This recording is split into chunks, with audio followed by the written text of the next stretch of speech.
Welcome to the Bywords Show. I'm your host, Hannah Hughes. Bywords is all about equipping women for purposeful living by starting conversations, celebrating stories, and inspiring faith.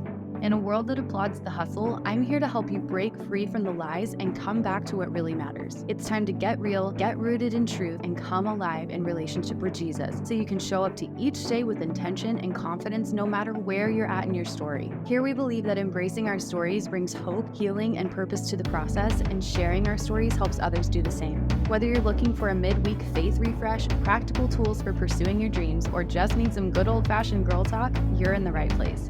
Grab your latte and let's dive in.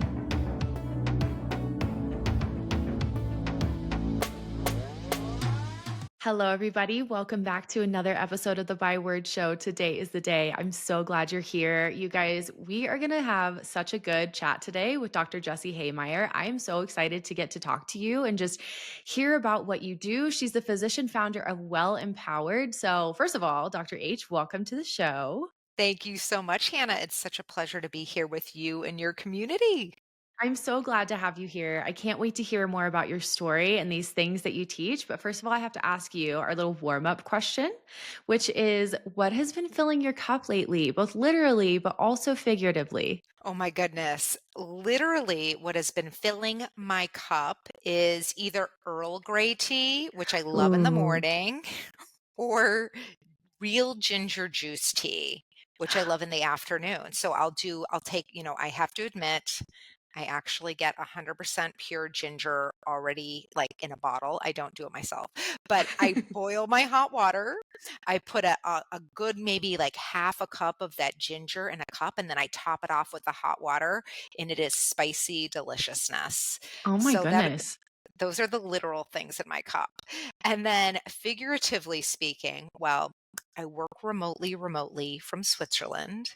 And Wow. so the mountains and the beauty that really fills my cup, figuratively speaking.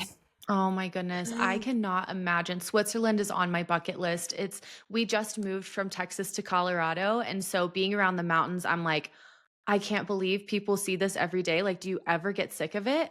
Never, never. Like truly, it never gets normal. I like my husband and I, we walk around and even with our own eyes when we see things, we're like, this can't be real. That's exactly how we feel. It still feels like a Yes. vacation. It is so beautiful. Oh my goodness, I love that. And those teas sound so good also, like especially during the cold weather. I love like a spicy chai or a ginger. Oh my goodness, that sounds so good. Yes. I love that. Okay, well, Dr. H, I'm so excited to get into this conversation with you.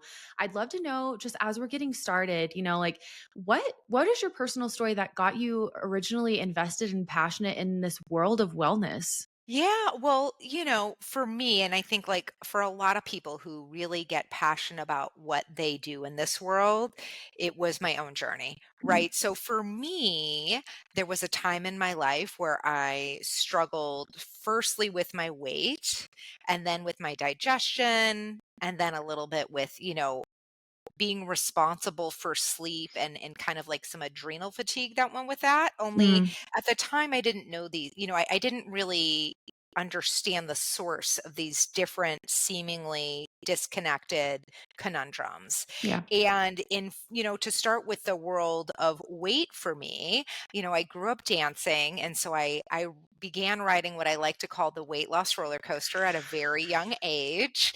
And, somewhere along my mid 20s, I just kind of threw up my hands and I said, this isn't working, Mm, right? How I'm relating to my body and to food and to myself in this struggle that feels self-perpetuating, this all or nothing struggle really isn't working. And so for me, I drew a line in the sand and did a few things. First of all, I really vowed to author a new path forward that was born of love. mm, I also made a request to the divine to partner with me and guide me in my journey, and made a promise that with that, I would guide others in their journey. mm. So ultimately, as I began to marry science and heart in my own journey, I got really clear that I needed to get very well educated in the science, because what works for me in my body, whether it's around weight or digestion or energy, is not going to work for someone else, right? So Mm. I went back to graduate school. I got a couple of graduate degrees. And then, long story short, began practicing functional medicine, or what I also like to call data driven natural medicine, in 2013. And I just love this work. It really is. I see this health journey as a sacred journey. And it is such a privilege to join people and guide people and partner with people in their journey. I love that, and I have to point out, I love that you talked about it changing. I don't remember exactly what you said, but it just stuck out to me so much that you paved a new path with love, especially on your weight journey. Because, I mean, we're about to get into a bunch of conversations about New Year's resolutions and how many women feel like, "Okay, this is a time I'm finally gonna stick to my goals to be healthier, lose weight, or figure out, like, whatever these root causes are." I mean, I feel like a lot of the time it is weight and body image related for women. But, I mean, I think it's no surprise to us at this point. A lot of the time when we start the new year off with these really extreme goals, we end up either falling off track and then feeling like a failure and getting in these shame cycles, or just getting so extreme and it's not sustainable. So, well, first of all, I'd love to know your thoughts on, like, why do you think it is so hard for us to get to a point where we can just pave a new path with love? Like, why is it so extreme for us as women? Like, and then we just can't even stick to these goals. Yeah, and I love you were so like speaking the path of so many people, the struggle of so many people, Hannah.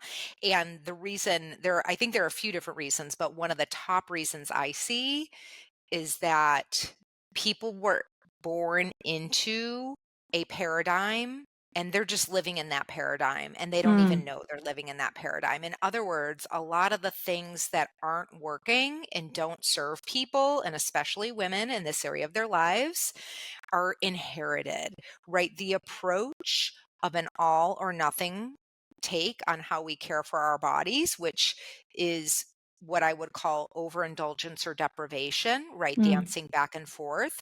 That overindulgence deprivation, right? We're stepping into the holiday season as you and I talk right now, where it's considered um, almost encouraged to overindulge. And I do mean overindulgence different from indulgence. Those are two very different things in my book.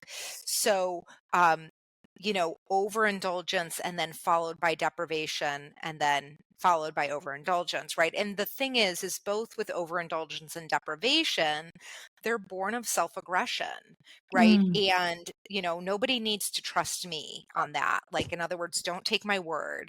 Just look at your own experience and look at for yourself, if you have overindulged, did you feel proud or ashamed of yourself? mm, Did you feel love and compassion? Or did you feel aggression? What showed up for you after the fact? Did you feel regret? So these are just mhm, different things you could look at. And the same thing with deprivation, right? The deprivation at a certain point, right, really just ends up feeling like beating ourselves up. And so this approach was really inherited. And so to me, that is, it's kind of like people didn't know they're swimming in water and they don't know they're swimming in water. And mm, so once they can start to see it, they can begin to get curious about, if not this, then what? That what piece is what I like to call authoring your middle ground, mm, authoring that not too tight, not too loose way of moving about the world and caring for yourself, such that you are nurturing all of who you are, right? If for you having, some dessert at Thanksgiving or Christmas is a form of nourishment and social connection, fine. It's not the one dessert that's the problem, right? And yep, so it's kind of getting really curious about how do I live this in my life, and really being patient with yourself as you craft that journey, right? And when I mm. work with people, I actually provide people, I call them fulfillment exercises, but we could call it homework. And they're designed to help people in gathering different insights as they step into this new journey grounded in self-love. That is so good. I'd love it if you could maybe speak to the difference between Well, let me preface this by saying, in my own experience, because I come from an eating disorder background, very legalistic around food and body image, things like that. So for me, as I've grown on my healing journey, it's had to come with this shift between like, I'm working out, I'm eating, I'm doing these things as a form of punishment or because I messed up and I have to, balance the scales again versus I'm doing this because I love my body and I want to care for myself. Like we're made in the image of God. Our bodies are our vessels that we only get one of in this lifetime. So what is the difference there that you maybe people could say like, well, how do I know if I'm operating in one or the other? Because like you said, sometimes we don't even realize we're swimming in the Yeah, water until we're reaping totally. the consequences of it. And then how do we start making that shift out of there?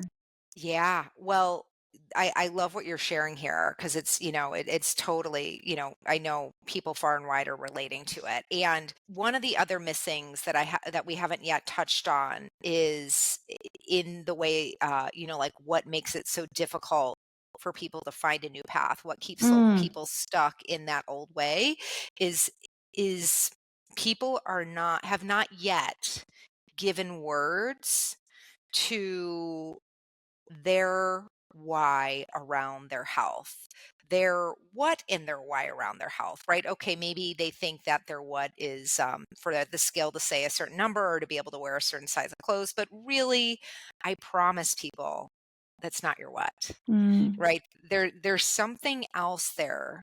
And so I call this process of uncovering what's there, authoring your vision of vitality for your health and your life. And commonly when I guide people in this exercise, what they're really speaking to is how they intend to experience themselves and their body, or maybe how they intend to care for mm, themselves and their body. And then also, what does that make available? hmm, Right? What does that make available for you in your life?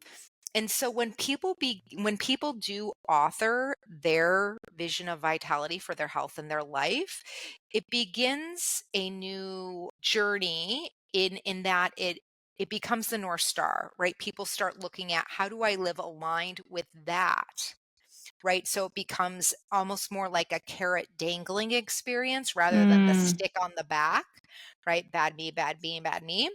So that is one thing that I found to be really, really useful on this journey. Now, the other thing that I would say about how do people know, right, is when people are clear on their intention, they'll get pretty clear about what aligns and doesn't. And mm, sometimes they'll learn by making mistakes, just like anything else, right? If anyone out there has gotten really good at anything, which means all of you listeners, because I know you're all good at probably many, many things, whether it's really good at school or really good at a sport or really good at connecting and caring for people. You know, we get good at things by learning. And how do we learn? Well, sometimes we learn by making mistakes, right? But that's really, bringing ourselves grace through this experience.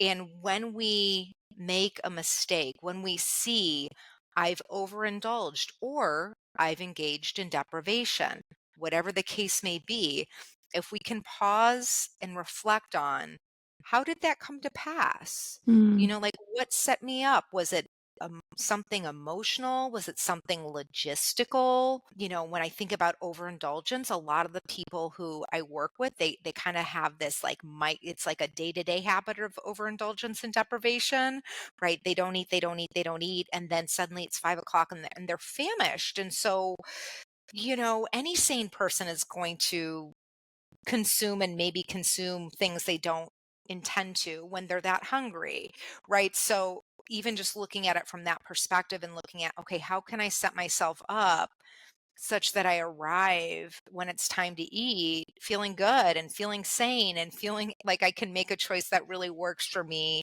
and my body and my taste buds and my intention, all of who I mm, am. mhm, So, it really is. I would say another thing about the inherited paradigm is this myth that it takes a month. There oh my goodness, Hannah, right, it does not take a Yeah. month, it doesn't even take a year, it takes longer, right? But that's okay, you're gonna be here anyway, God willing, so, 1 year I think of as 1 lap, right? So 1 Mm, year, you're going to encounter all of the emotions, you're going to encounter the environments, right? The people who you encounter as well as, like, the actual environments. Maybe you're on vacation or maybe you're visiting a friend or you're at a restaurant or it's just a typical Wednesday and you're at work, whatever the case may be, all of these environments invite us to start to look at how do I live aligned with my vision of vitality in this situation with these mm. emotions, with these people. Yeah, that's so good. Could you speak to finally shifting that paradigm and then also like the timing of it? Because I think obviously we're in such a fast result microwave outcome kind of culture right now, and we see all these people selling Ozempic and these diet culture quick workouts or ways to heal XYZ, right? So how can we switch our mentality from getting a quick fix, fast results, like I'm in it for a 30-day challenge kind of thing, to this is a lifestyle change that will take time, and kind of building up that resilience so that we don't give up if it does take a year, more than a year, like whether it's a weight thing, whether it's healing something in your body. I know you mentioned digestion. I mean, these are things that just take time, and it's hard sometimes when we don't see the results right away.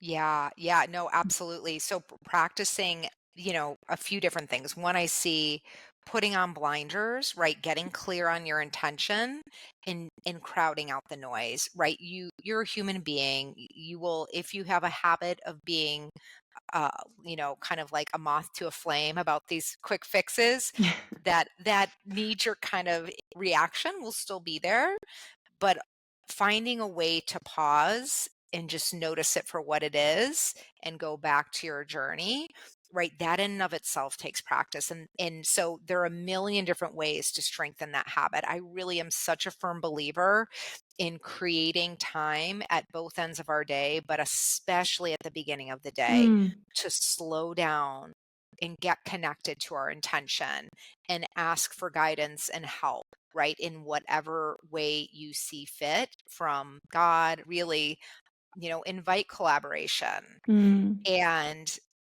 and then find your way to come back to that throughout the day. As you said, Hannah, right? We live in a very fast paced life.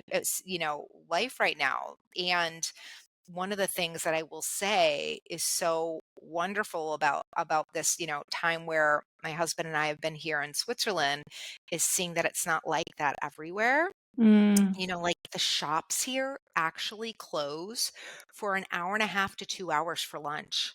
I Wow. mean, they don't relate to lunch as a nuisance, right? They Mm, actually relate to it as a lovely thing that everyone has a right to enjoy, right? yeah. Can you imagine in an American city, No.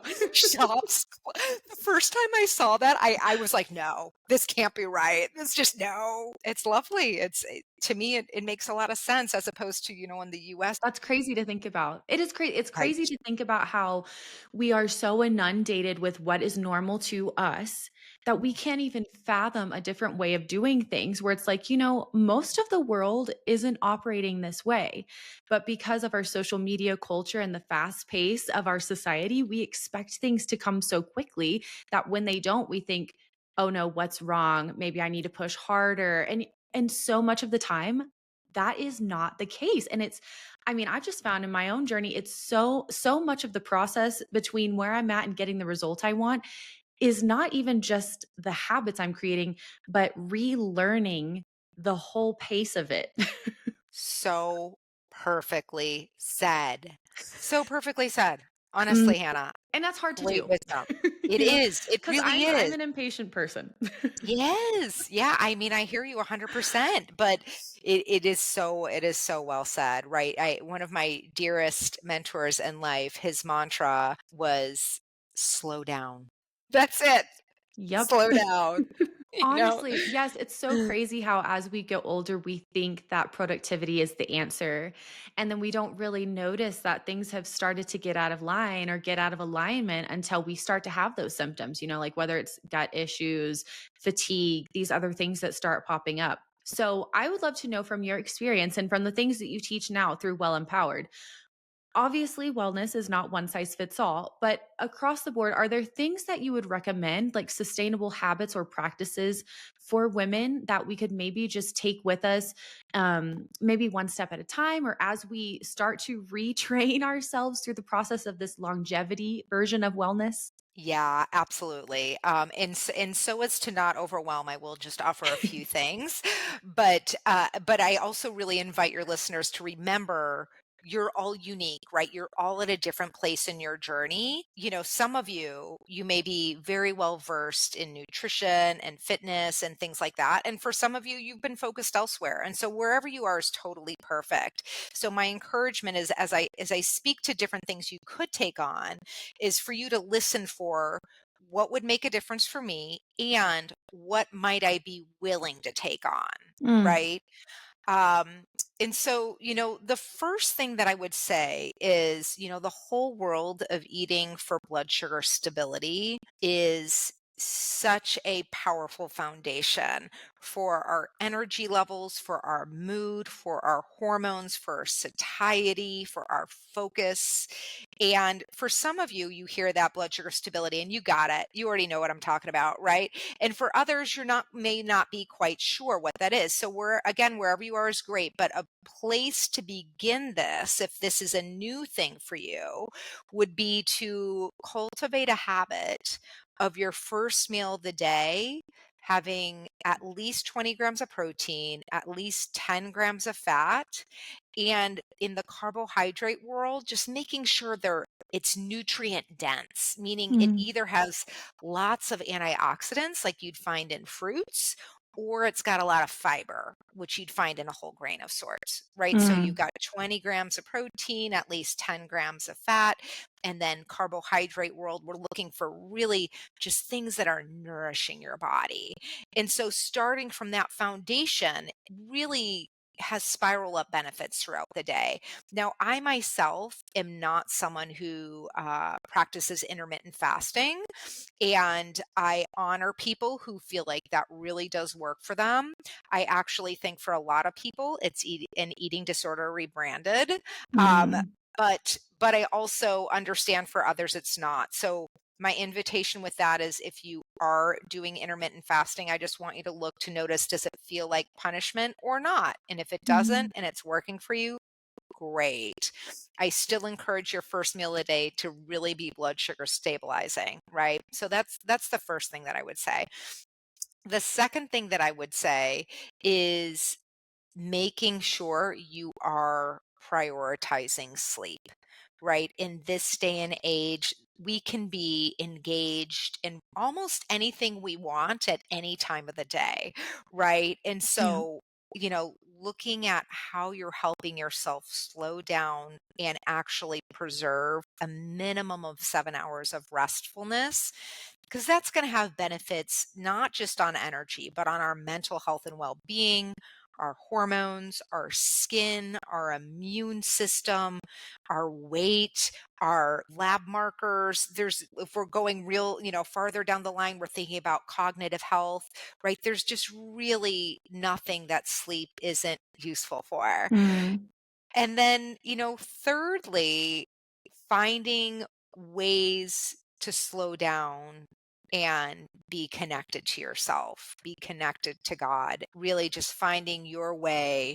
of experiencing sacred moments. mm, And I really encourage that in the bookends of the day, again, as I mentioned earlier, starting with the beginning of your day. And that could be as simple as 3 to 5 minutes set aside to breathe deeply and be with yourself and envision your intention for your health in your life, right? And by that, I mean, when I work with people and authoring their vision of vitality, one of the exercises I invite people to do is time traveling to the 5-year future and telling the story like pen and paper of what it is to be them thriving in 5 years. Mm, And so, for you listeners, I encourage you to do that exercise, like actually tell the story, first person present tense, 5 years, what it's to be you thriving in life.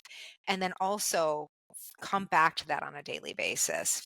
And mm, then at the end of the day, it can be really helpful to count your wins. I love the bookend of counting your wins at the end of the day, like actually practicing acknowledging yourself for ways you have honored your health and your life as sacred. Whether that was I had 2 pieces of pizza instead of 3, or I had the salad instead of the french fries with my burger, or I actually have the salad instead of the burger, right? There's so many different ways you can win the game you're playing. There's no one right way, but really getting into the habit of acknowledging yourself for moving towards fulfilling your intention. mm. That is so good. And you know what? You said a word in there that I consistently have to come back to, and that is simple, because we Mm. overcomplicate this so easily. And my personality is very much to go to the extreme, but I often find myself in these seasons, especially at the beginning of the year, where I feel like I need to do an overhaul of my entire life and habits and routine.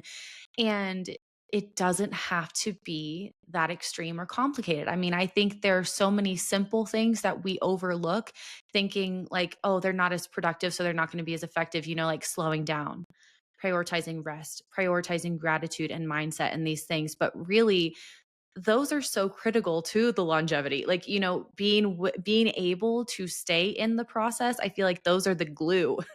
So, if you're listening and you're like me, like, just know it does not have to be an extremely complicated plan to be effective.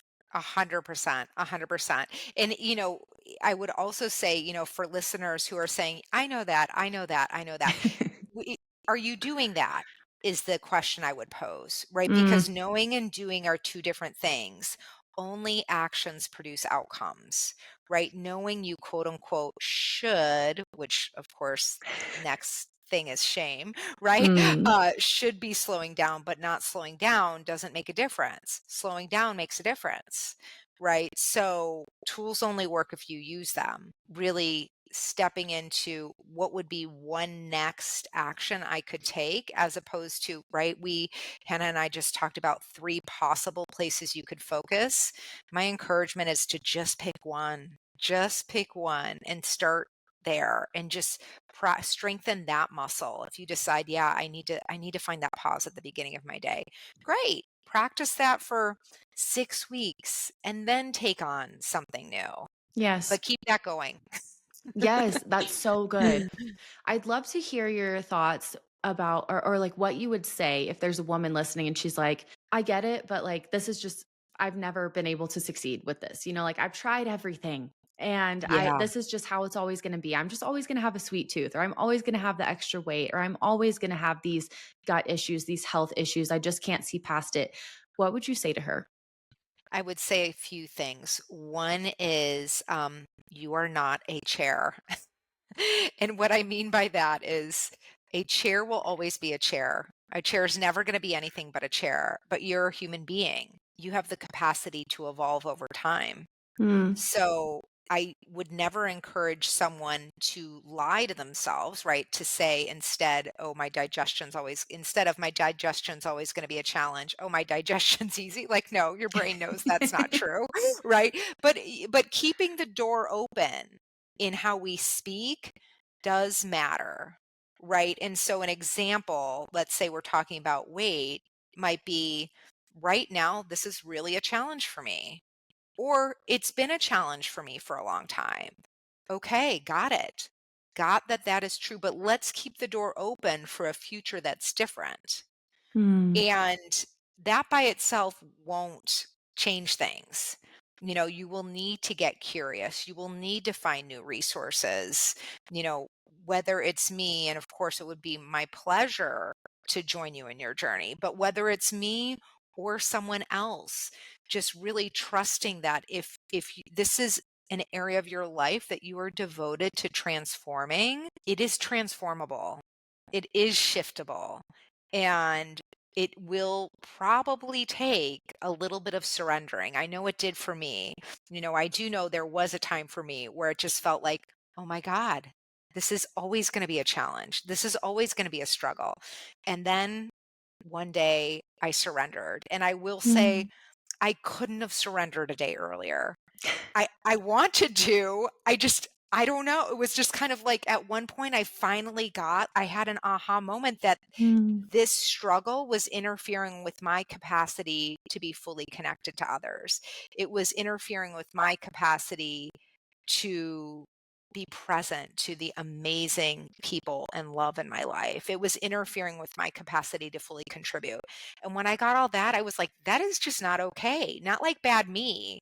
It's just not okay. And so I'm going to figure this out.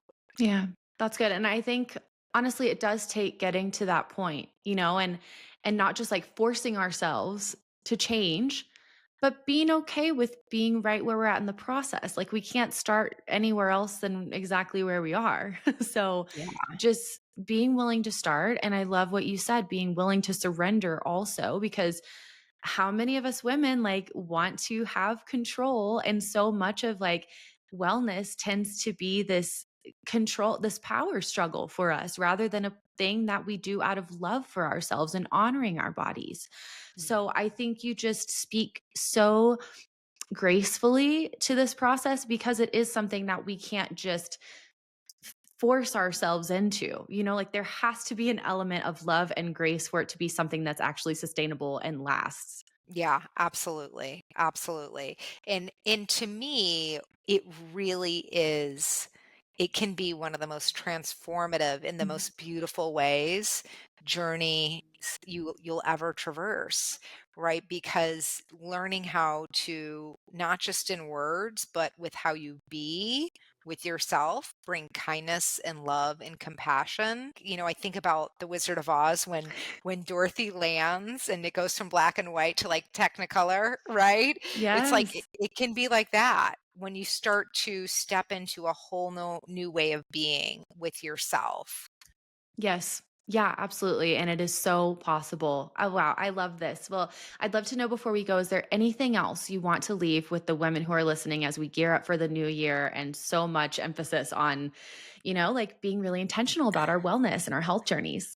Yeah. So one more thing I would invite you all to take on is to be engaged in a question with yourself. And the question is, what is my best game right now? What is my best game right now? And bringing that question with you throughout your days and throughout the holiday season, right? And so that means for some of you, it may be my best game is having 2 glasses of wine instead of 4, right? For some of you, it might be my best game is having 1 dessert instead of 3, right? You get to say what your best game is. In the way of movement, right? Sometimes in this busyness of holiday season, it can go by the wayside, right? So, okay, you intended to get a 45-minute workout in, but now you only have 15 minutes. Great. Use the 15 minutes, right? Best game is 15 minutes. We'll take 15 minutes over none any day of the week.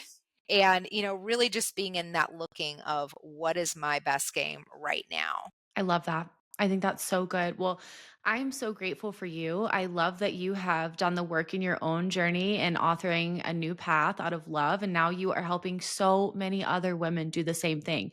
So will you please let everyone know where they can connect with you, work with you, and stay in the loop from here? Absolutely.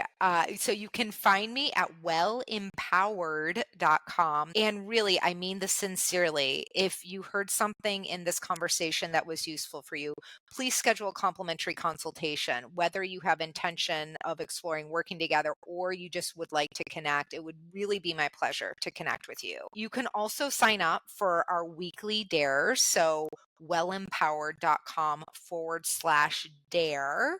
If you go there, you can sign up and you'll receive an email every Sunday to take on a micro habit for 1 week. and I love see, that. just notice, right, what difference it makes. And then you can find me on Instagram at Well Empowered. Okay, I love that. Well, I'm so excited to stay connected with you. I hope you all who are listening have just felt encouraged and inspired and just like a weight lifted when it comes to this conversation that can sometimes feel so heavy and overwhelming. But seriously, Dr. H, thank you so much for your time and the work you do. I'm so grateful that we had you here today. Thank you so much, Hannah. It's been such a pleasure to be with you and your community. Thank you so much for taking time out of your day to tune in to another episode of the Byword Show. I love having you here, and your support truly means the world to me. If you enjoyed this episode, would you leave a quick review? It really helps our community grow and reach more women. If you want more, you can shop my books, Waking Up, Living Open, and Love Is on Amazon, and be sure to sign up for my email list so you always get the latest news. I can't wait to chat again soon, but in the meantime, be sure to come hang out with me on social media, and remember, I'm cheering you on.